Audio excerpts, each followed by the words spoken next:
You both played a big part in this sport. Try and do whatever we want. You can always cut it. Took a cab home in the Magna Rosa. Chaos begins. Cycling stories made to man rolled in. It's a detour, proudly unpredictable. Life's hot takes and stories unrepeatable. If you want straight lines, you're on the wrong track. Once you're on the detour, there's no turning back.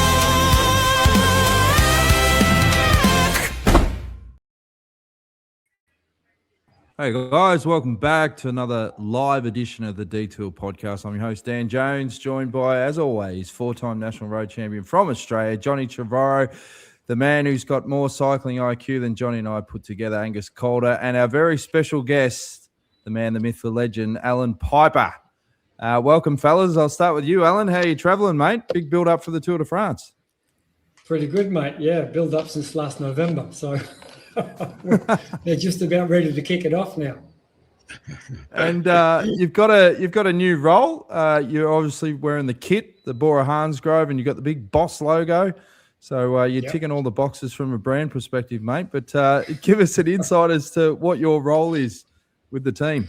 Well, I came on board actually with Zak Dempster to be his advisor. In the first sense, because Zak's pretty young at 38, and he's made a really fast upward trajectory in management of cycling teams. So going in to manage the whole sporting department of Red Bull, and I'm at sort of the end of my career and having someone you can bounce off.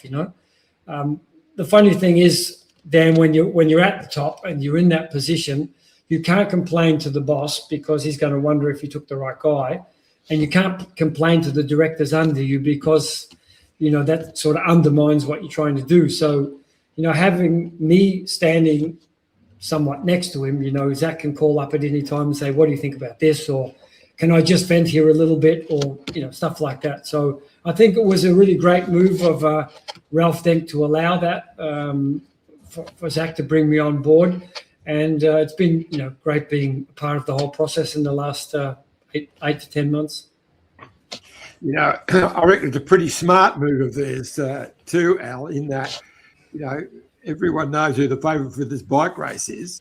And today, is looking very, very strong. But Remco is, heir apparent. A lot of people say that. And who better to get? The man who guided him to his first victory. So pretty smart move, I would say. Yeah, I don't know about that. Tadej's definitely not worried about me working with Remco. And, I haven't been directly in contact with Remco about his tour, but always behind the scenes in the management meetings, giving advice across on how they're going to do it. Because, bring a top rider who's more or less done everything into the team, except when the Tour de France, and then work out a strategy about how you want to get him to the Tour de France in the best possible manner without even knowing the guy is a challenge in itself, So getting Remco into the team and working out the best way for him has been a challenge for the team, but I think they've done really well, and I've been really surprised to see how he's going this year at the Tour. You mentioned you've been waiting for the Tour de France since November, basically. It's a long build-up, getting ready for the big race, obviously. Can you tell us, when you're thinking back in November and you're looking at the beginning part of the season, I'm always fascinated from the director's perspective.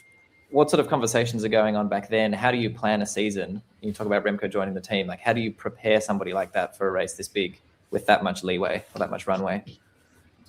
Yeah, and it's a really good question because it is a big, super huge puzzle. Once that Tour de France presentation's been done, getting towards the end of October, then you get to see what the Tour de France is going to look like the next year. And you can have an idea of where the crunch points are going to be. You can have an idea of what type of team you're going to take, if you're going to carry a sprinter or if you're just going to go with more climbers, or you're going to carry some rouleurs because there's more flat stages or more undulating stages. And I think that's sort of where it starts already. But you and then getting an idea of, where do you want to do recons? When do you want to do your altitude? And those things sort of are what November is all about before you get to training camp in December. They have some conversations with the guys at the team meeting end of October before everybody splits off and goes on holiday. But they're more loose conversations, talking about the year before and how that went and where they're going to go. But the plan really starts to form in December, right? And that's where it all comes together for month to month, with the races, with the altitude, with the recon, with rest periods, and that whole build towards the tour. Now, Alan, what has always impressed me about you, mate, is your brain never stops. And when we did the documentary on you a couple of years ago, where we got an insight into what it took to win the tour with Today that year, what surprises me is back then you did have a 2-litre approach going into the tour, and that obviously didn't work out. That's the biggest talking point, I suppose, for Red Bull Hansgrohe, going in with the 2-litre approach. And we saw quotes saying, they're just going to fight it out on the road. Come on, mate, what's really going on? What's happening? No. Well, let me give you a picture of how it is at the moment, because they're two very different characters. Remco loves to be in the limelight, and he's a good talker, and that's just a part of his persona. Whereas on the other hand, you've got Lipowitz, who finished third in the Tour de France last year, who's not that type, who's a quite demeaned type of guy who doesn't want to have the attention, who doesn't want to be in the limelight. So that already creates a good balance. They're not fighting for attention within the team. But, Remco was third in the Tour 2 years ago. Lippo was third in the Tour last year. So they both definitely have a good balance of where they are right now. Lippo won Slovenia. He's had a reasonably good year. Remco won Amstel and some other races as well. So, we go in with these two different types of riders, and, I think the race is going to sort things out a little bit, like Ralph Denk said as well the other day in some comments to the press. The race will sort things out. And at that point, one will ride for the other. So I see, great things happening, and it can only be an advantage to have two guys going into the last week of the tour that can bounce off each other.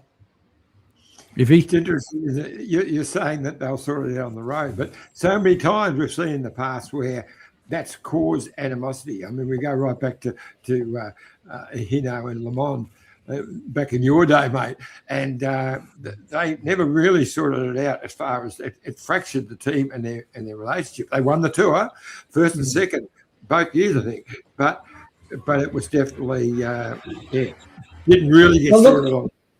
The thing is, I think those days were very much a different type of leadership from management. These days, I think good sports management relies on a lot of emotional intelligence, and they've had 10 months to work on this emotional intelligence about who's going to fit with who, even down to who's going to be the first director in the car and who's going to talk to the riders. So this director's not aligned with one or the other rider. It's come down to that. We don't want to have a director in the car who's one's best mate. There's got to be someone who's neutral that the riders respect, and then those calls need to be made in the meetings and the debriefs on the road, and constantly adjusted as we go into the race. Yeah, and continuing on with that same theme, I was just going to say, even more recent, the Bradley Wiggins and Chris Froome. That was very interesting because Chris he was supposed to be the support rider, but he was so strong that Bradley was very, very worried. And luckily, our lead man with the microphone here, Dan Jones, was in the room next door and heard the whole conversation. I heard the whole thing, Alan. I heard the blow up, mate. Yeah, and we go literally. I was staying in the room and I saw Wiggins walk in. I thought, geez, how good's this? I'm next to Wiggo, And then I saw Brailsford and all the brass walk in, and then I heard the voices crank up, and I thought, right, I'm going to grab my laptop, sit out the front of his room, look like I'm editing away, just eavesdropping. and he literally threatened to leave the Tour de France.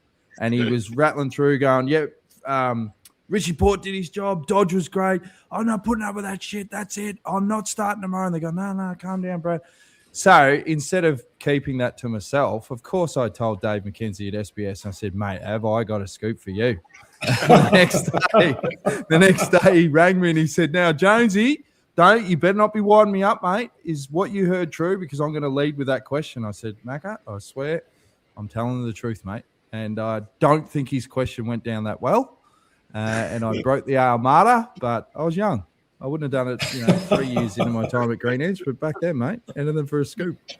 But yeah, I mean, as if he said, I think what gives me confidence though is knowing that you're behind the project. You're working. Obviously, I know Zak Dempster really well. These are really sharp brains in the world of cycling. But what I like about both of you guys is you're good people managers. That's the hidden secret sauce. You're not dealing with robots. And so if there is a plan, as you've articulated, it's not like the old school days. And do you think that the key and also the culture of what you're building at BORA Hansgrohe is that human element to what you're doing? Great question, Dan, because it's exactly what I've been thinking about for a long time. And talking to Zak about, and we got Ollie Cooks in there who came over with Zak from Ineos. He's the lead director at Red Bull BORA Hansgrohe. And again, I'll come back to this emotional intelligence. They form a nucleus at the top of emotionally intelligent people that get a message across in a different way, that are looking for the ideal way to bring something across and launch the idea. And I think that's got to permeate the whole team going forwards, because this isn't the top of Red Bull BORA Hansgrohe. This team's building in the next years. We've got great talent coming through from the development team. And the team's not going to reach its peak for another 3 or 4 years, I don't think. So this whole mentality permeating the team, I think, is the way that sport's going to be going in the future. That old school mentality of yelling at the riders or sportsmen or telling them what they have to do is so much more subtle than it used to be. And the plans need to be clear and concise, I guess. You talk about the emotional intelligence side, which I love to hear from someone in your position, Allan. And I wanted to ask, you've talked about the things that separates Pog from the other riders around is how calm he is under pressure. And I think for you get to know all of the riders so well. And there are a lot of people, us included, and all the people listening who are going to watch the tour. For Remco and for Lipo, who are going in as the co-leaders, what are their main sort of superpowers, as I guess it's called in the world these days? Like, what are the things they are particularly good at that maybe we could keep an eye out for as we watch them this July? Without knowing Lipo so well, and only having watched him and heard about him, I think one of his really good traits is that he's relaxed. He doesn't want to be in the limelight, that he's easy just missing out on all of that. That he's race savvy, which I've seen this year. So, he knows what to do in the race and is prepared to wait for it all to happen. I think that sort of sums up Lipowitz to the best of my knowledge. And on the other side, I've always been curious about Remco Evenepoel and how his persona is, how he fits together, what makes him tick, and what's the best way to get the maximum out of Remco Evenepoel. And I think the team has really sat back and asked the questions and allowed themselves with Remco to adapt the program, change the training, change the trainer in the last months, that we're constantly adapting to the environment that will allow Remco to be at his top at the Tour de France. And just before I was on this call, I had a director's call with all the DSs, including those for the Tour de France. We hung up, and then Klaas Lodewijk called me, who came over with Remco from Quickstep. And I asked Klaas, so what do you think about Remco? Is he as good as he was 2 years ago when he finished third? And he said, yeah, I think he's even better. He's had a great build-up for this Tour de France. It's gone really well with the new trainer. The new trainer's been able to rein him in a little bit, that he's fresher. And a lot of those things are going to make a difference in the Tour de France, is what Klaas told me. So I can imagine they're both ready for the Tour de France. And again, they've done due diligence not only on their training and racing, but who they are and how we're going to work with them best. Angus? Yeah, I was going to ask on the Remco thing, because he is sort of your second time working with a child prodigy, I guess, with Pog and Remco. He had an immense amount of expectation at such an early age. And I think we've seen a bit of his personality and his persona through the media, which obviously only tells one side of the story. But as the years go by, he seems to be maturing a little bit more. And I was just wondering if you could give us a bit of perspective on how his mindset and mentality is changing as the years go by.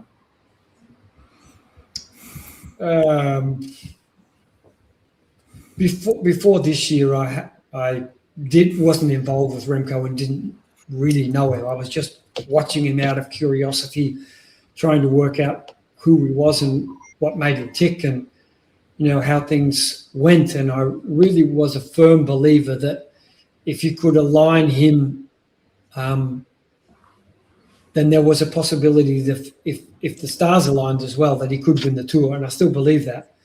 And I think we've made work of trying to give Remco the confidence, the space, the guidance that he needs to keep him relaxed in all the difficult situations that are going to arrive in a Grand Tour. That he can stay centered, that he can stay focused.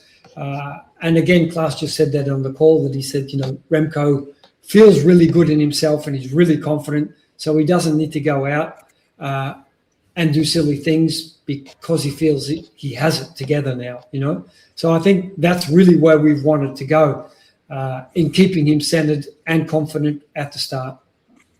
Iffy? It's interesting, isn't it? Because I'm a big fan of Remco. Best time trials in the world at the moment, and his world championship win and all the things that he's done, Olympics, amazing.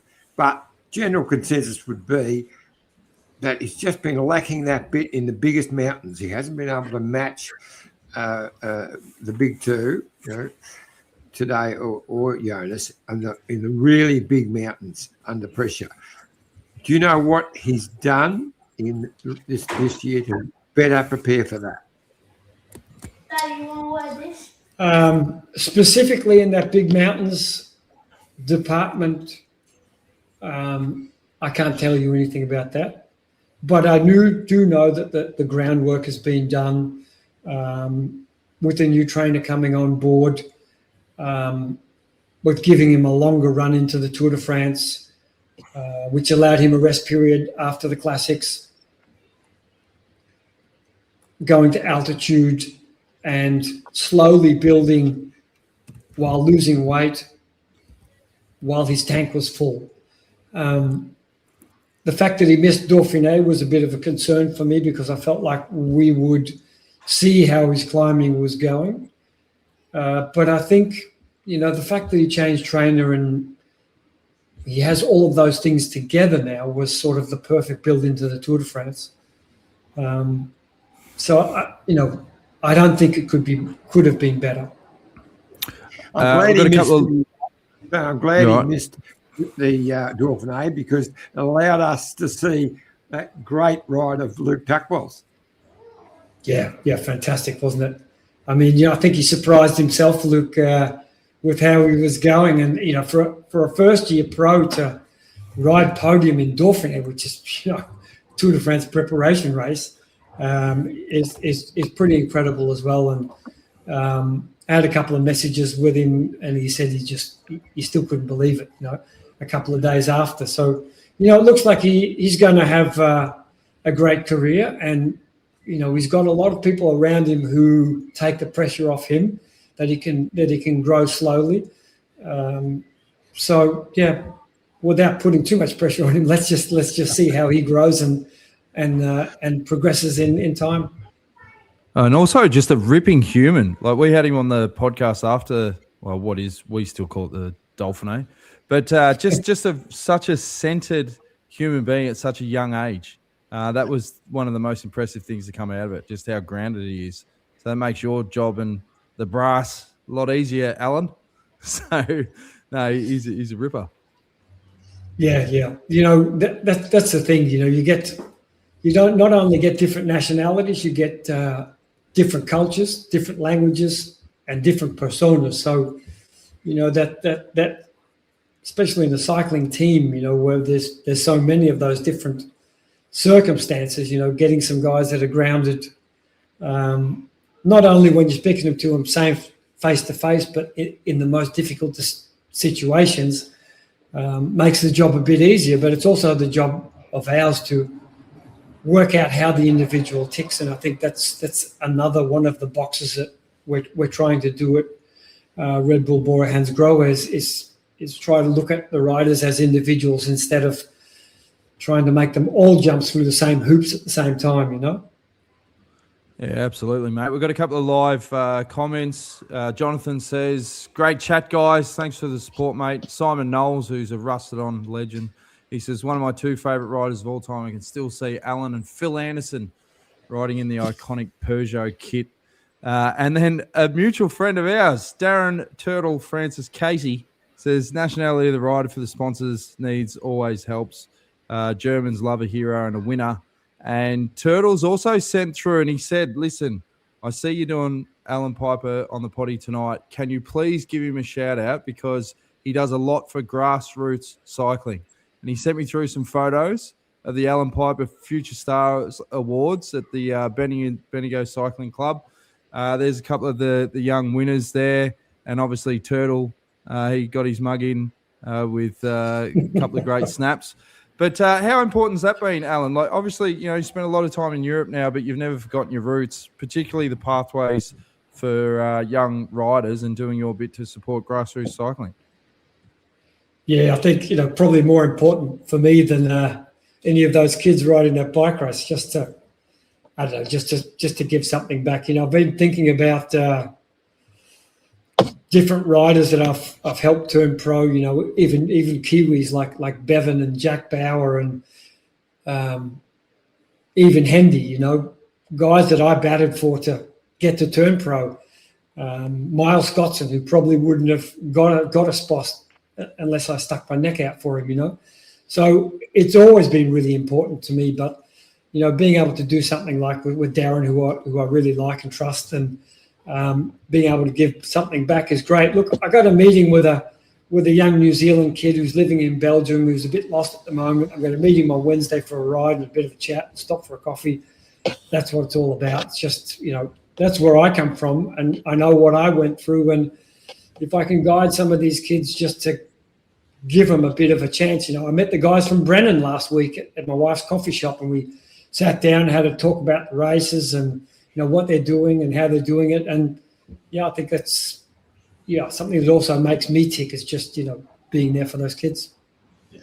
And yes, you talk about the pathways and everything you're doing to help all of those riders come through. And I feel like every few years, or particularly maybe in the last 5 or so years, that pathway into the World Tour has been changing quite a lot for these young riders. And it's always been hard for Australians, New Zealanders, Americans heading over to Europe. But is there anything that you find in the last few years has become particularly challenging for these riders? I would love to see more Australians kind of make their way through. Is there anything they should be looking to do to increase their chances? Well, there are a lot of Australians, surprisingly enough. Going to the Tour de France, probably as many as some of the major countries. But I think the thing that concerns me the most is the Australian racing scene. Back when John Craven was running things, and they had the Tour of Gippsland and the Tour of the Mallee, and there was other races where you could, Nathan Haas, I picked him up out of the Tour of Gippsland, and he had a great career after that, But if you're not seeing these guys racing in Australia and they haven't got a World Tour development team that they've found their way into, it can be quite challenging to get noticed, I was going to say, you're always good at looking for young local talent. But I was a bit worried about something that popped up the other day where you've got this young bloke there. you've picked now, that's Dave McPartland, who's a DS with Jaco Alula and a neighbour of yours. You have right. And you've got his son in the BORA hansgrohe Red Bull outfit already. Cut his lunch. Yeah, crazy. And he even goes to the Jaco Alula team hotel in his Red Bull kit. Oh, a lovely young man, but he loves Red Bull BORA hansgrohe. Yeah. Crazy, eh? And you wouldn't believe it, but that Macca even had a Red Bull BORA hansgrohe bid on his bike that Oscar had put on there. We did a couple of sprints as well, and Oscar beat me. You know, he's got that ATP sprints down really good. So, Alan, building up again to this year's Tour de France. I mean, looking into your crystal ball, particularly that final week looks brutal. I mean, there's one particular stage, I think, stage 20? It was like almost 6,000 meters of climbing or whatever. But it looks like such a challenging Tour de France this year. I mean, how are you and Dempster going to dethrone your old mate Pog and Jonas? I think it's going to be difficult to dethrone Pog unless he has bad luck, which nobody wants. And, you know, I sent Tadej a message this week and wished him all the best, and said, you know, what I'd always hoped for him was that he could win the 5th Tour. It takes him into the club of the Big Five, you know, and that sort of makes him immortal. So I think he's still totally on his game, and there's no cracks there. He's got a good team. So I think it'll be difficult for anybody to take away from him. Jonas, even though he won the Giro, I'm not sure that he's as good as he was. And I think, you know, there's going to be, you know, I think it's going to be a fight for second place anyway. So, and there's quite a few contenders up there, you know, not even discounting Del Toro from UAE as well, because he's riding great. So I think it's shaping up to be a fantastic tour. Hopefully they just all stay safe so we can see them all in that last week. But, you know, for me, the big thing in that last week isn't the mountain stages. Of course, you've got to be good, and of course, you've got to recover. But it's having that time trial in that last week, having to adapt from 2 mountain stages before the time trial, doing the time trial, a rest day, and then 4 huge mountain stages after it. You know, you have to come back in time trial modus. You want to be light, but you can't compromise your fueling because you need to reload your batteries for the mountain stages coming. You can't finish empty because you need to do a mountain stage the day after. I mean, balancing that time trial with those mountain stages before and after is going to be critical. Getting that nutrition protocol right, so you're good for the time trial, but you've recovered for the stages after is going to be pretty critical. So the fact that the time trial is only 26K is probably not so good for Remco, because he would have been hoping for, you know, normally 40, 45K. Only one time trial, it's only 26K. So I suppose that'd be tougher for him. But I reckon the other one, we haven't mentioned the other Aussie you've got in your team, Jai Hindley. I mean, Jai was brilliant at the Giro, and you know, I know he'll be riding for those too, but he could very well end up being another, like a third prong for you if it works out that way. Yeah. Hopefully it can work out that way, and you won't have to sacrifice a position because he'll be always there. That keeps him in the GC.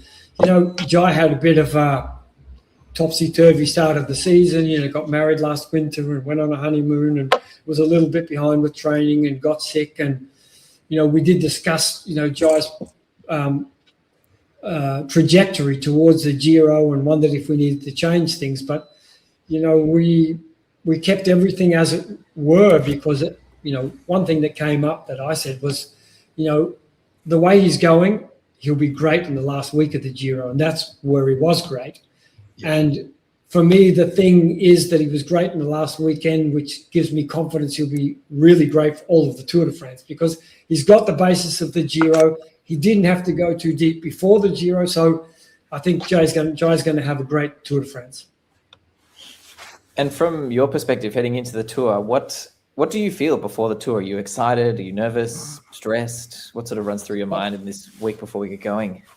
Well, I'm not going to be at the Tour. I'm home. I'm home base, and I've said from Zak to all the directors, if you want somebody to talk to who's not in the bubble, who's not saturated with the day-to-day at the Tour de France, you want to run some ideas past me, or you want to just have a vent, call me up, because I'm watching TV every day, and I can maybe give you some ideas, or just be a listening person. I think that's pretty critical, because once you're inside the bubble, you're not seeing it clearly enough, is my perspective. And when Tadej won the Tour de France that first time, the thing that gave me so much information was, and hearing what Johan Brunel was thinking and what George was thinking and what they were talking about, and just give me a different perspective from outside our team about what might be going on, and I think that's the danger. You get caught up in your own bubble and you're not seeing the big picture anymore. So that's going to be my role, being home and being able to give a different perspective. Shit, mate, your phone is going to be ringing off the hook in that last week. Trust me. Those your leaders, mate, they will be venting. Don't worry about that. We've got a couple more live comments. Darren McQuaid says, great chat, boys. Portia says, Allan looking fit and healthy, beautiful cycling legend. Knowlesy, he's got another one. He says, quick question if possible. Does Allan miss being a DS? Do you miss being in the car, mate? No, I don't miss being in the car, but I miss the contact with the guys. I miss having laughs with them at the moments when they're relaxed, and I miss sitting in the bus after the finish when the stage is done and you've done the debrief, and you can start a conversation with one, and all of a sudden there's four of you talking, and you're talking about bikes and what's coming up and what they're doing. And I miss that sort of, that great vibe that you can have with young people who are motivated and want to get the best out of themselves. That's sort of the stuff I miss, being able to put some energy and time in and seeing the results coming back. But being in the car for so many hours, not really. Now, talking about the Aussies, so it looks like by the different list I see, we've got either 10 or 11 Aussies riding the Tour. We've got Caden Groves will be leading out Jasper at Alpecin, and Chris Harper's in great form. He's ride last week in that Andorra race where he virtually delivered Pidcock to the win. Was brilliant. But it's great to see Jake Awalula, who you were involved with for a little while, a couple of years back, so strong with their Aussie connection. So we've got Ben O'Connor hoping to get back into the GC again, but Michael Matthews back from his big crash, and then Plappy and young Kel O'Brien riding his first Tour de France, really exciting, and Durbo riding his last one. So 5 Aussies in the Jake Awalula, which is great. Yeah, I think they've got a really good squad, and from what I heard from Macca on Saturday, I was doing a little bit of intel. Intel work. They've got 2 days team time trial training today and tomorrow, in Girona, which didn't surprise me with Marco Pinotti leading there. That they're really going for this team time trial on the weekend, and I think I hope Jaco can do a great result there. It looks like they're going for stages in the Tour de France, and they've got some really good riders who can go for those stages with Mauro Schmidt and with Plappy, who always is able to step up at some point. Michael Matthews is coming back, who should have a real lot of reserve going into the race, and Ben O'Connor, who did the Giro, so we'll have enough depth, but I hope he can still be there in the GC, even though they're focusing on stages. Angus? Look, I've doing my research before this chat, Allan. I was, reading up and listening to as many things as I could. I've heard you talk about your life in phases before, which I thought was a really nice take. And I wanted to ask, from your perspective at least, it feels like things have changed, obviously, from a rider outside of cycling, you have that transition out back into cycling and now where you are now. What sort of phase do you feel like you're entering at the moment?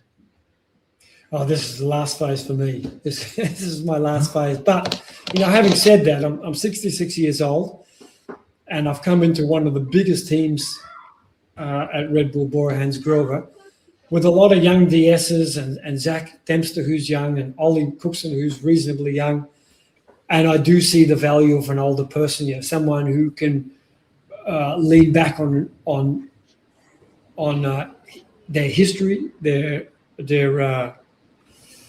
learnings over the years, mistakes and good ways, and be able to give that advice through at least as a talking point, And I've seen this time and again this year that stuff that I've said has been acted on, not completely maybe, but a lot of times has given a push in the right direction. And I think that shows me that, even when you're old, you can be of value.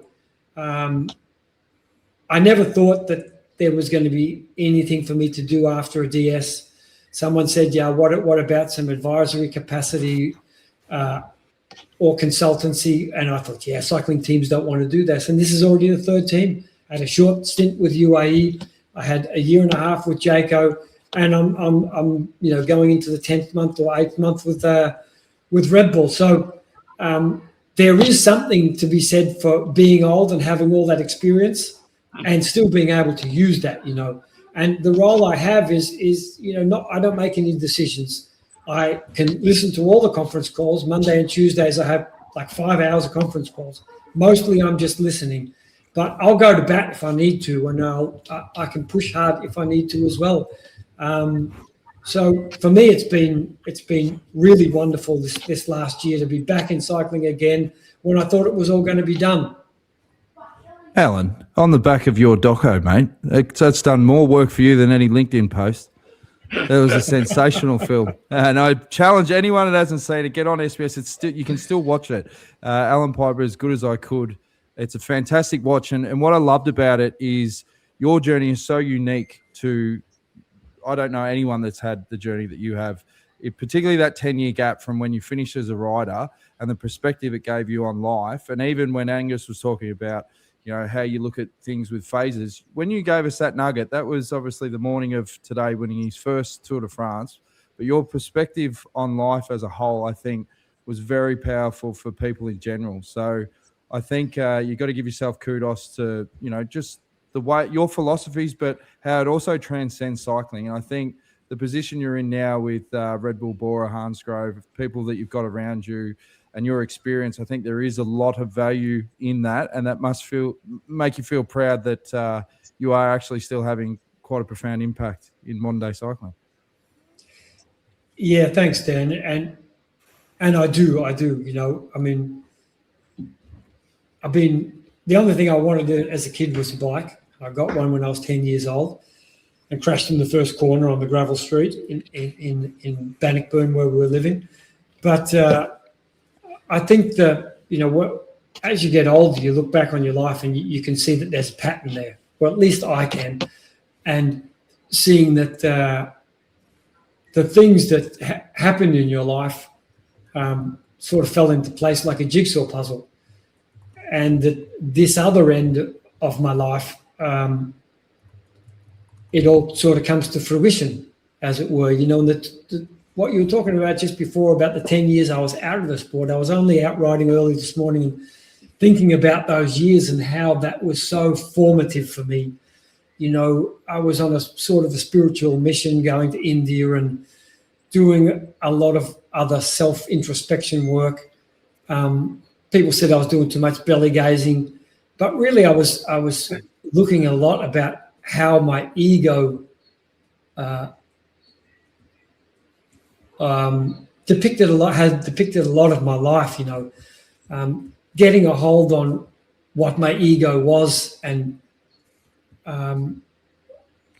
how I could be more humble moving forwards, I think brings a whole different energy into team management or looking after young riders. I think that 10 years out of the sport, when people said to me, because I was selling hamburgers, hero to zero, which hurt me infinitely, hurt my ego, let me put it that way. gave me something that I can move forwards on. Look, and these last months, I've taken on a little bit of a role of calling up riders who are not performing. Even though they're surrounded by a director sportif and a doctor and a nutritionist and a trainer, there's so many other people that are calling them up every week, but maybe they're not asking the right questions. And then I call them up and I say, how's it going with you, mate? Is there anything we can do for you? I see this has happened and that's happened, And I see with 2 or 3 of these kids that, just a conversation and me taking some information back to Zak and Zak setting up a conference call and them having a conference call with the kid and then working out a plan to go forwards and what changes could be made. I mean, it's so exhilarating to see that you could make that happen, and I sort of think that 10 years of introspection, has given me that sense of emotional intelligence that allows you to be able to do that, So, that what seemed like a bad period or a less good period probably comes out as the most potent period. That's brilliant, mate. Iffy? Brilliant. Well, look, I'm heading off on Wednesday, so I'll be in Barcelona on Thursday. And it's a shame I won't catch up with you there, Al, but I'll definitely catch you in Paris. We'll have to go and have a quiet one, mate. And have to do some elbow work. You have a cry about how your mighty Tigers are going at the moment, mate. Oh, God. You know what? I only thought this morning when I was out riding, funny you mentioned that. I went to Belgium in 77 when they won the final, and they didn't win for a couple of years. I was home in Belgium for 1980 when they won the grand final again. And then I've been away since all of those years.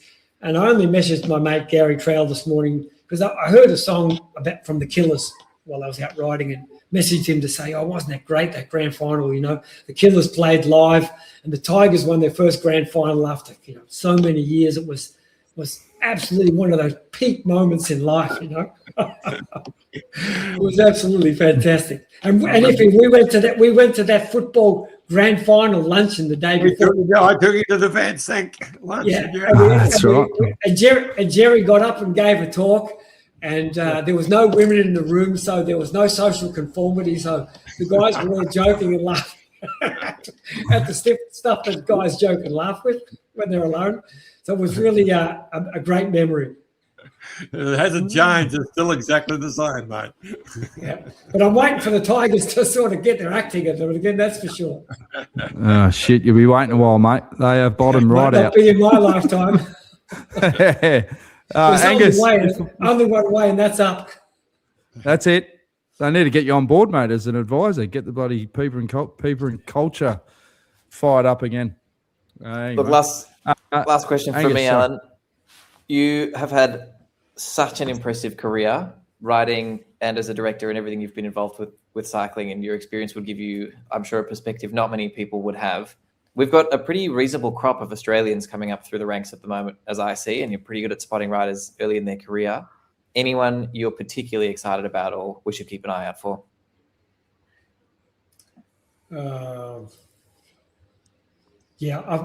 This question got put to me 30 years ago and I totally messed it up.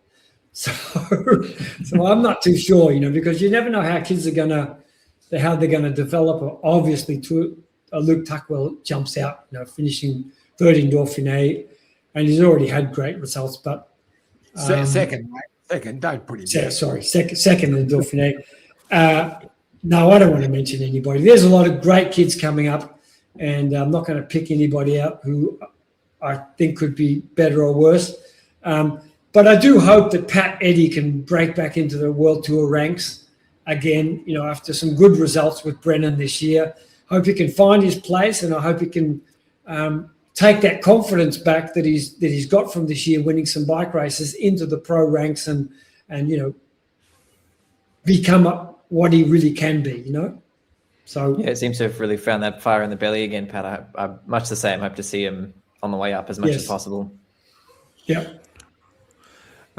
Before we let you go, mate, we've got a couple of final live comments. Tony McLean, and this is actually a good point. He says, enjoying the cast. The weather forecast for the tour is looking hot. Any special tactics to keep the riders cool? Now, we are going into, what are they saying, El Nino. It is red hot over in Europe at the moment. Will that factor into the tour this year, do you think, with those strategies? Oh, for sure. Apparently this week is a cooler week, and between the 7th of July and the 14th of July, they're forecasting sort of this hot dome over Europe again. But I think, these days it doesn't make heat any less difficult, but the strategies and protocols that teams put in place, heat acclimatization before the tour starts, cooling protocols before and after the race, ice that they're using in the race, and a lot of the fueling strategies during those stages, I think, also helps much more than it did in past generations. I just hope that everyone can get through it safe, and that the Tour de France, if it needs to, that it can step in and make some adjustments.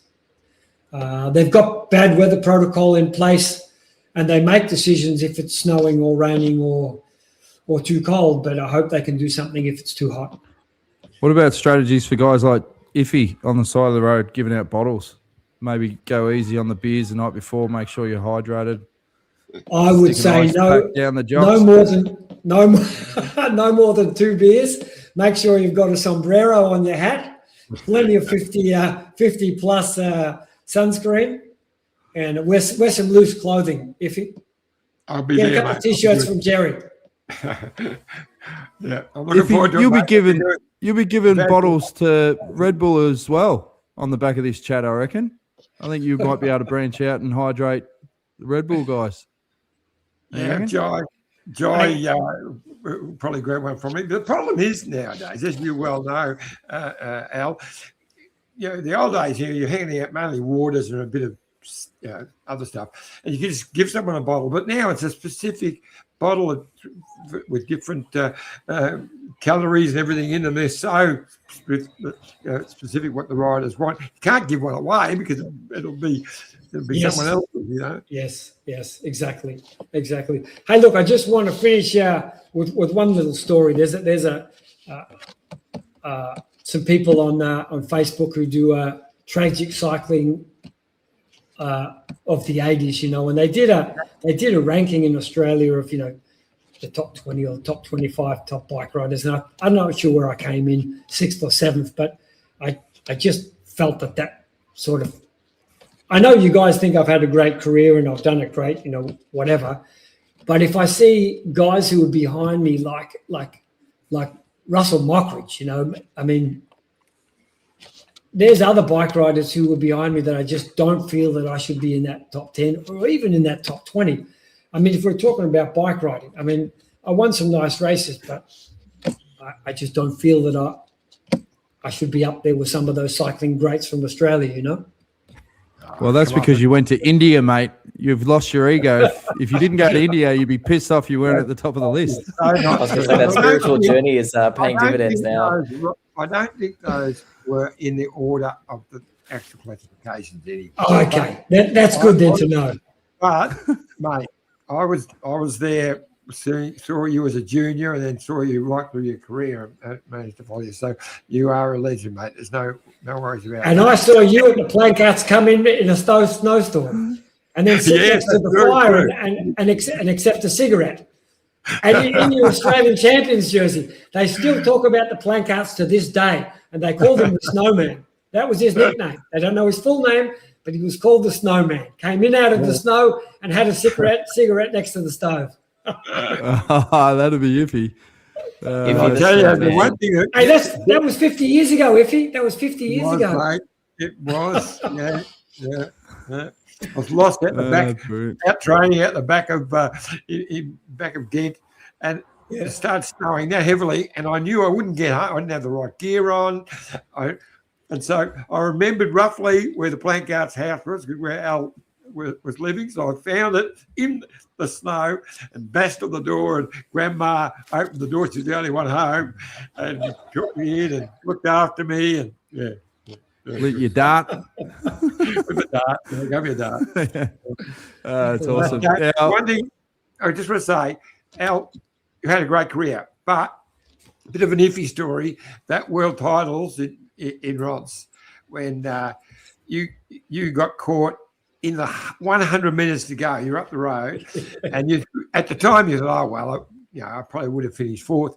You actually probably would have finished second because two of them had fallen off. You actually would have finished second. So that was sort of was worked out. And I was so gutted with that. I was just so gutted. My day would have been the day of my career, but I guess you just got to be happy with what life gives you, don't you? Right. That's it. Hey, mate, we've really enjoyed this chat. It's been a fantastic insight. Want to thank been fun. Thank you for your time, and thank the punters as well, Iffy, the ones that have been getting on the website, the detour.online, and also the ones that have been signing up for our social memberships. We've still got a couple of days to go where you'll get a $25 voucher for the online store, Johnny.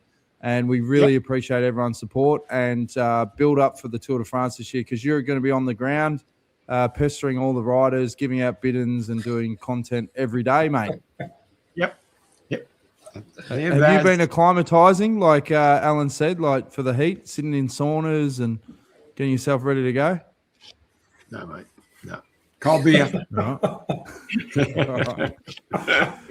Good one. Well, we appreciate your time, Allan. We wish you and the team all the best for the Tour de France this year. It's going to be a cracking 3 weeks. And thanks, everyone. You're an absolute legend, mate. So thanks for tuning in. Thanks, Angus. Thanks, Iffy. Thanks for tuning in, guys. And we'll see you again soon. Take it easy. Thanks, Allan. Good luck. Cheers, guys. You both played a big part in this sport. Try and do whatever you want. You can always cut it. Took a cab home in the Maglia Rosa. At the end in Jones, let the chaos begin. Cycling stories made to mayhem rolled in. It's a detour, proudly unpredictable. Laughs, hot takes, and stories unrepeatable. If you want straight lines, you're on the wrong track. Once you're on the detour, there's no turning back.